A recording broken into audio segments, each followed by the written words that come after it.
Okay, what I'm going to show you is how to do a post, or more precisely how to do the formatting. So it's the same for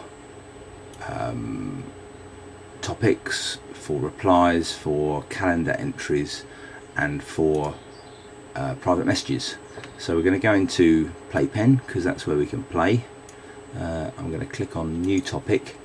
At this stage you might want to go to full screen, otherwise you probably won't see much of it. I've got my browser very small so I can try and pick up as much as possible. So what I'm going to do first is I'm going to give it a title. Demo formatting. Formatting 1, because hopefully there might be a 2. Let's get that right. Now, the first thing you need to understand is that this text box can only take text. So a smiley, for instance, you can't move a smiley into that. In fact, if I click on that smiley, very happy, it just puts a code in there. And that's the whole purpose of, if you go down a bit further, you can see the preview button, because that code doesn't look like that smiley until you hit the preview button, which then shows it the smiley up here and the code's down there. So that's the purpose of the preview button, so you can see what kind of formatting you've been doing. It's not as clever as something like Word and does it instantly. I'm going to take some text that I've prepared, so I'm going to copy that in and get rid of that, and I'm going to Control V, which is paste. And the first thing we're going to do is we're going to learn how to underline things. So the important thing to remember is you've got to have your cursor in this field somewhere to make all of these formatting options or these smileys work. So the first thing you do is you highlight by that's a click and drag, and highlight the bit that you're going to underline. So we could bold that, we could italicize that, or we could underline it. So if I click underline, you'll see that it's stuck a little square brackets with a U inside it at the front, and a little square brackets with a slash U at the end.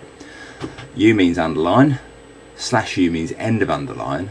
So that's how the whole formatting thing works, is it's going to execute a command on that text. So if we go down and click preview, you can now see that it's got that underlined. So that's what that means.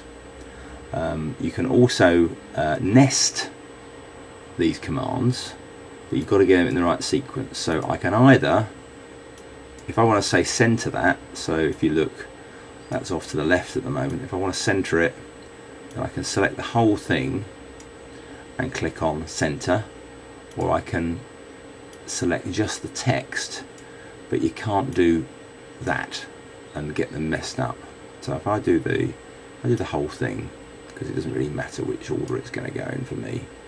If I click center, you see it's starting to get quite complicated now. So it's start of center, start of underline, end of underline, end of center, and it has to be in that sequence. They have to be kind of nested within inside each other. So if I then click preview, it's in the middle, starting to look good. So let's go for a size up now. So again, I'm going through this quite quickly because I know you can rewind it and watch it again if you want to. So I've selected the whole lot again. I could, in fact, let's do it differently. We'll select just the text itself, and we'll stick the formatting inside. It doesn't make any difference, but it can if you have other things. If we had other things underlined that we wouldn't want bigger, then it all get complicated. But anyway, we'll go for large text. Now you can see its size equals. Now I could update that if I wanted to. So it's proposed that large is 150. So if I preview that, that's large. If I want to change it, I could go to 200. So if I knew these, if I memorized these, I could just type these in. I don't need these buttons to do it really. If I preview that, that's pretty big. So you can see that it's probably better to do what I've done, which is type in all this text first and then go back and format it. Otherwise you'll get lost with what you're doing. Okay, so we've done underline things, center text, size text. Let's use a quote now. It does it automatically if you do a hit quote instead of reply in a forum. But you can use this to just format things as well. So what I'll do is I'll put all of this in a quote. So I'll select it all. So right from what I'll show you right to the end. So select it all and then hit the quote button, and you can see it stuck a quote there, stuck a quote at the end. And if we then look at the preview, it's put this nice little shaded box that you put the whole quote in. Yeah. So what's next on our list? Make bulleted list. Now this is quite complicated, so you've really got to do this. So really got to want to do this. So let's make the whole of this list a bulleted list. So I've selected everything that's going to be in the bulleted list, and I'm going to go list. So you can see start of list, end of list there. Let's see what that looks like. So if you notice, it's indented it, but it hasn't put bullet points in. That's because we haven't told it where we want the bullet points, if we want all of these or not. So that's useful in itself, as you can use that list for indenting.